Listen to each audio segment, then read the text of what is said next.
Welcome to episode 8 of Rational Reality, and today I'm joined by two special guests to discuss construction frameworks and strategic partnering, and looking how in these challenging times collaboration and partnership working is really important.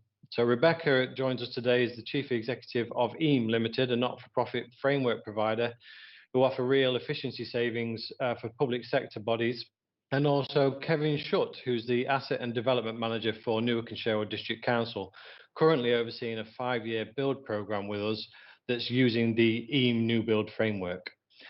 So if we can get straight into it, firstly, Rebecca, can you tell us a bit about EEM and what makes the framework so different? Yeah, of course. So EEM are a not-for-profit framework provider, primarily supporting local authorities and housing associations, but also we've got a number of NHS trusts, blue light services, and also supporting the wider public sector as well. So we're currently up to about 225 members that we're supporting with a range of frameworks covering services, really anything to do with the repair, the refurbishment and the construction of social housing and also commercial buildings that our members may operate. We are not-for-profit, and we choose to give back our operating surplus in the form of community donations each year. And the requirement for the members is that any money that they receive back through that scheme, they spend on local community projects. So since 2015, we've been able to give back over £1 million in donations. And then through the various sort of events that we run throughout the year, we've raised nearly £200,000 for local charities as well. So the services that we offer our members are, as well as the creation of the compliant frameworks that they're able to call off from, we also will manage the full call-off process for them, right from the initial inquiry through to drafting and finalising contracts for them as well. We've got an in-house procurement team that can offer that procurement expertise. We can run mini competitions and advise on the best route for them. And then supporting our service frameworks, we've also got a full material supply chain offering as well for our merchant framework, and we've got agreements with quite a few manufacturers. Our material spend is in the region of about £30 million a year, which means that we've been able to negotiate favourable terms for our members and also their contractors as well. So we really believe that our frameworks are the perfect mechanism for nurturing long-term relationships, encouraging continuous improvement and creating really excellent opportunities for cost and efficiency savings. Excellent, thank you. And you mentioned a number of members that you're working with, over 200, I think you mentioned there at the start. One of those is obviously Newark and Sherwood District Council, who are members of EEM, and back in 2016 engaged to procure a 5-year strategic partnership to deliver your ambitious new build programme, Kevin. What's the programme set to deliver in terms of housing outputs? Can you tell us a bit about that? Yes, Tom.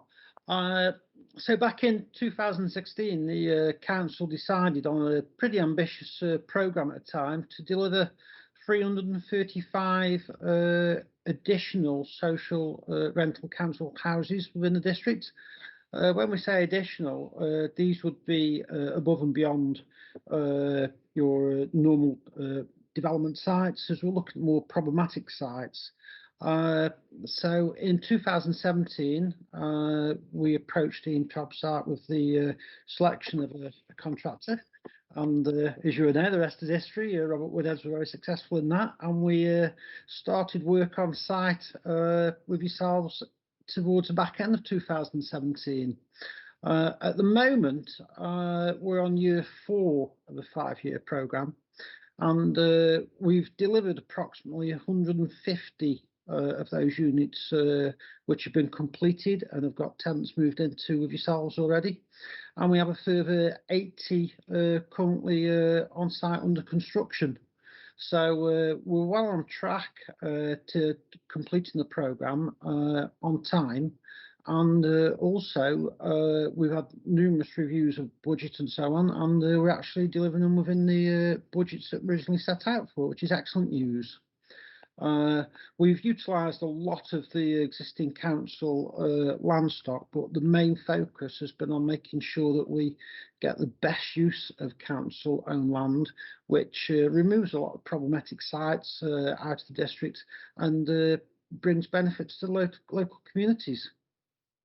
Excellent. I mean, you mentioned a few things there, Kevin, in particular, things like the problematic sites, the fact that it's on track and on cost currently. From a client perspective, can you kind of elaborate a bit more around the benefits of using the frameworks to appoint the contractors for a contract such as this? Yes, I mean, there's been a number of key benefits what we found through using the framework.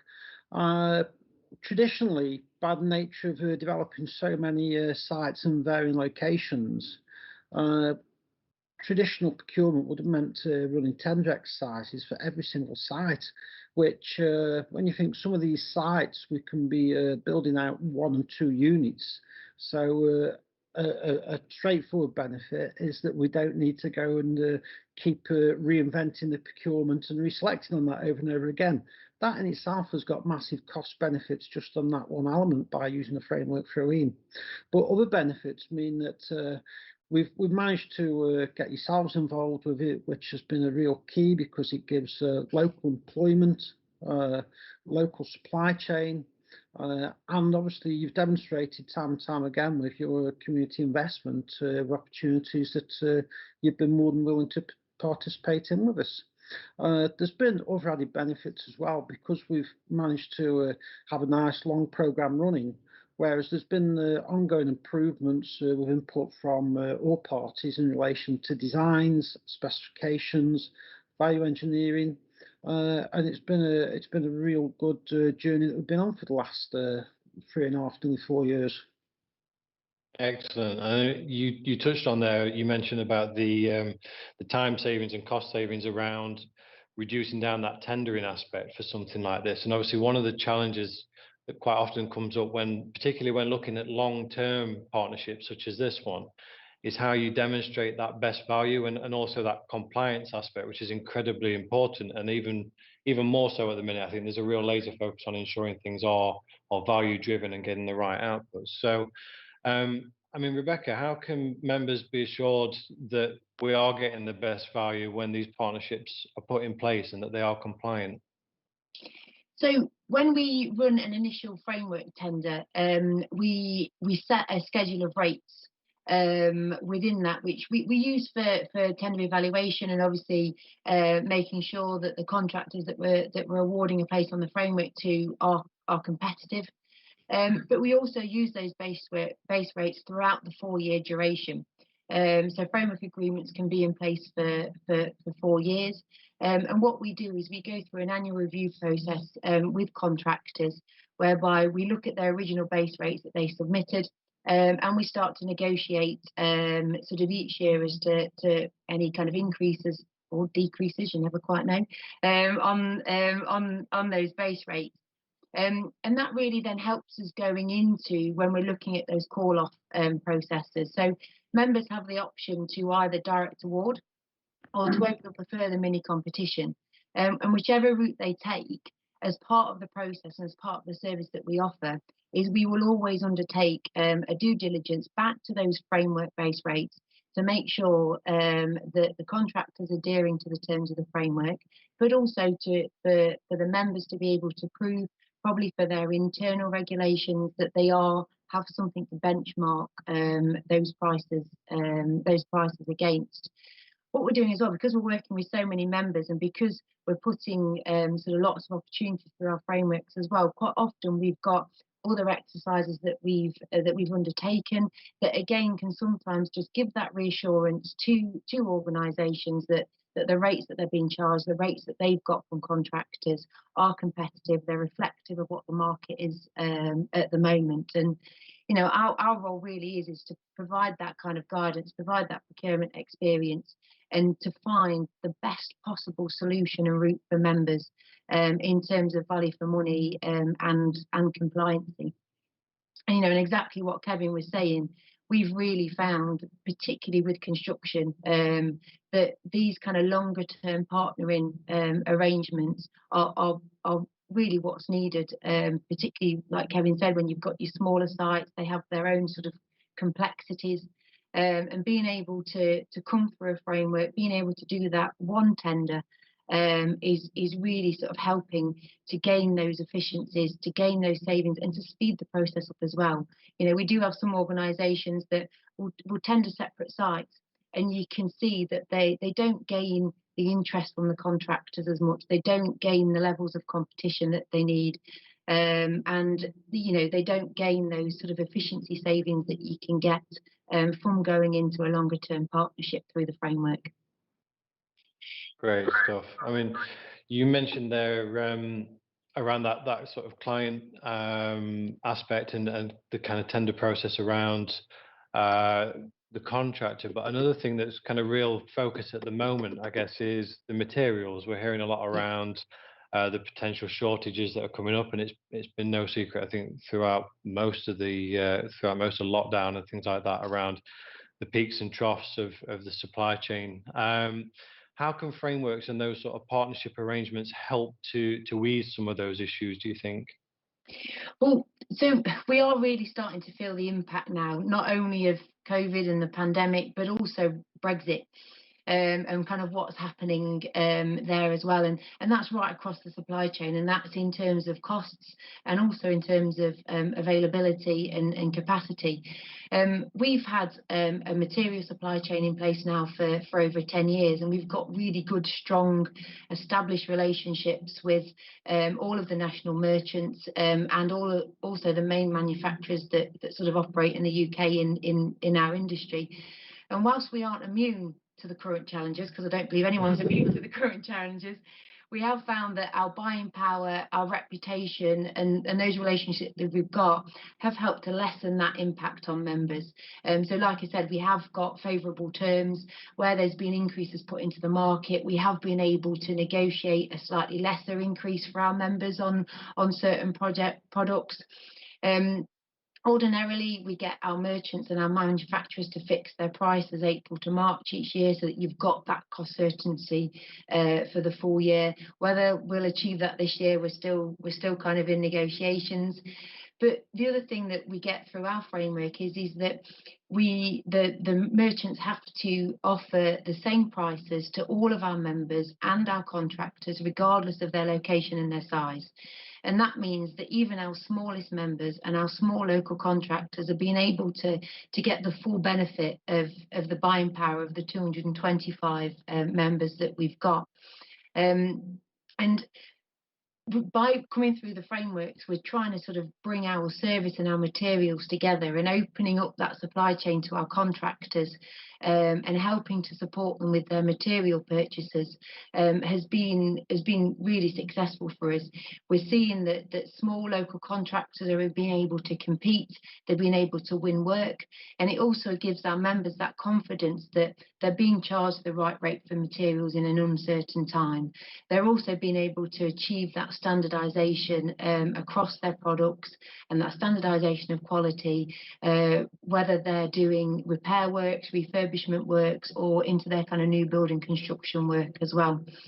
We're really lucky that we've got a team at EEM that's dedicated to our supply chain and to our material offering, and they're continually kind of meeting with and building those relationships with the merchants, with the manufacturers, and making sure that we know what's happening, that we can give sort of early warning to our members and contractors if we can see increases coming, and again trying to lessen the impact of those.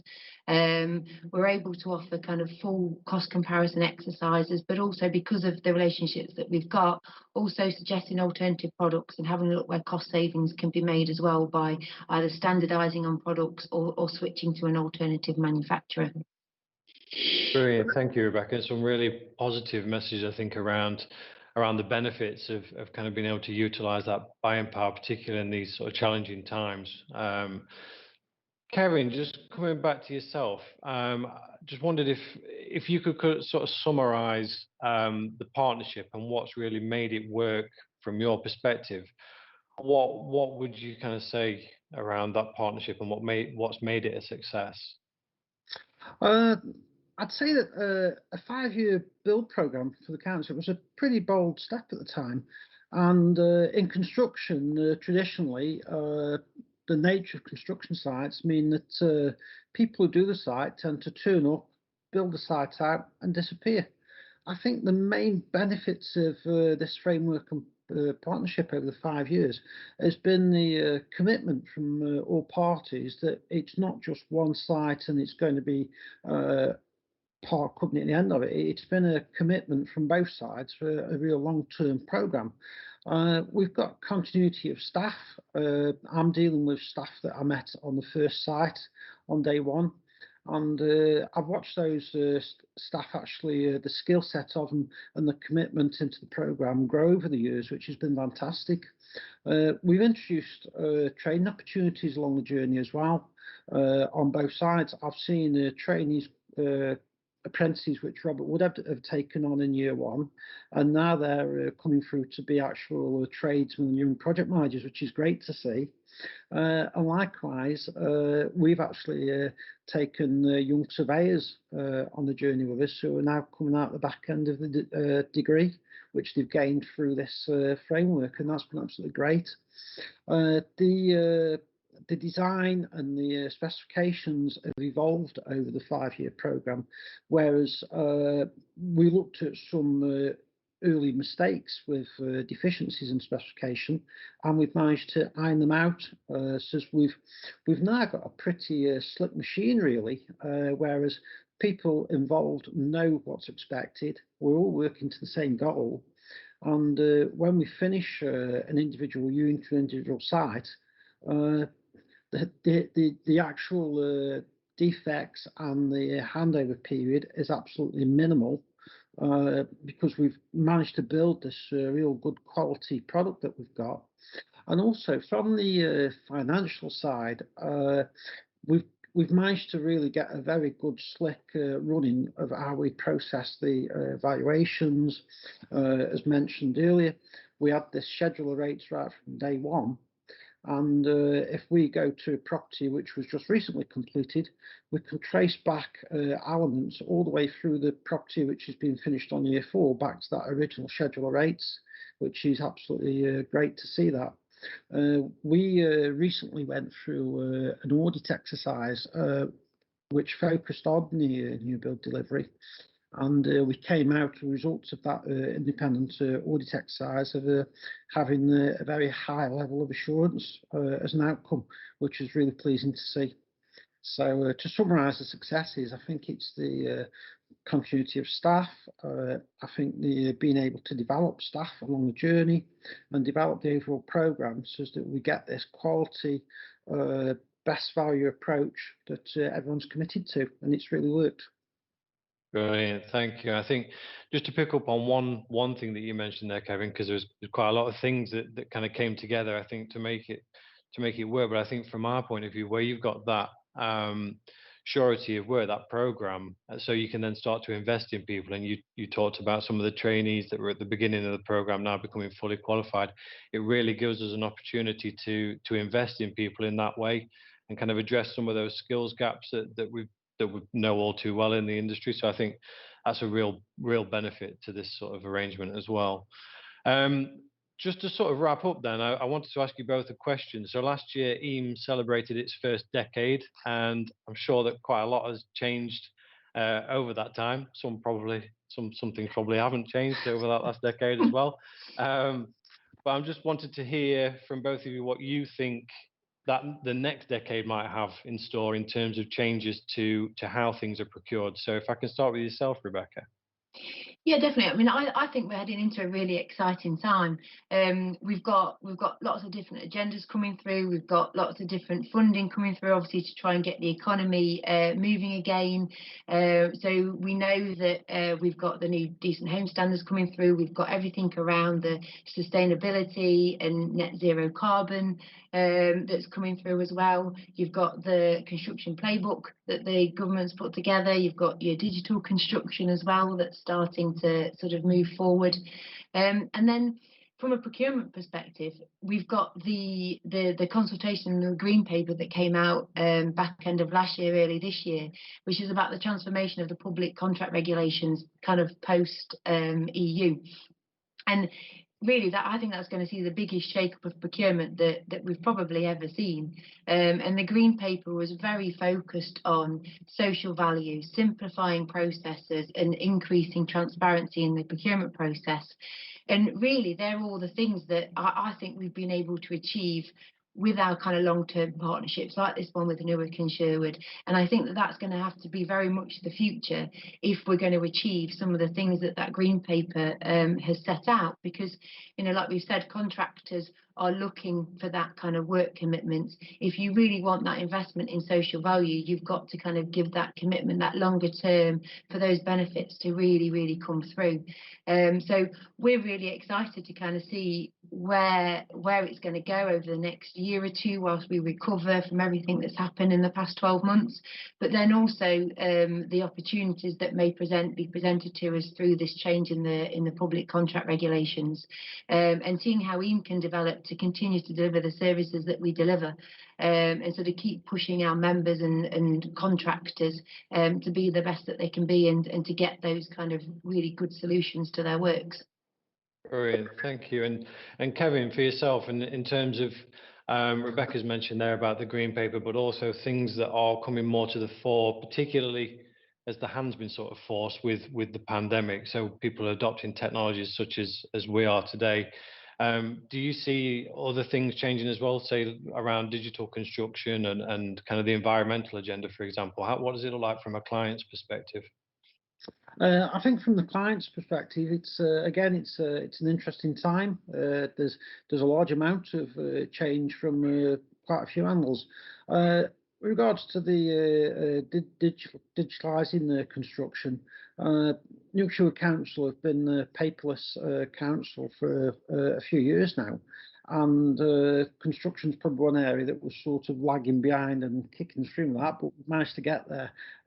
We utilise SharePoint quite a lot, Teams meetings, as we're driving efficiencies through that, and we're all seeing the benefits through that. Moving on to other client sides, we've got some properties which we're trying at the moment and recently completed, which we're looking at more green energy solutions and green heating solutions for the end users and the tenants. Just this week, we've got a couple of properties which are utilising solar panels with lithium battery storage and electric combination boilers. Now, the forecasts and the calculations on these properties are going to provide the future tenants with a 70 to 75% reduction on their annual heating and lighting bill. And we're trialling these now ahead of the 2025 government target for removing gas boilers from new builds. So through this framework, we're already well down that path. That's going to definitely be a growing focus moving forward as we do away with gas. And another large area for the future focus will be around the building safety order, which is coming into force this year. So really that has started to shape up the specifications and the compliance nature of making sure that properties that we deliver are safe environments for future tenants, and that will really have a big shaping of the future procurement of where we go. Brilliant. Well, thank you both ever so much for your time. That's it for another episode. If you've got any questions around anything that you've heard, or if you want to get involved in the conversation or understand more about frameworks and the way that they can support you, then please don't hesitate to get in touch. You can use the links that will be on the screen and you can get involved in the conversation. Until next time, thank you very much.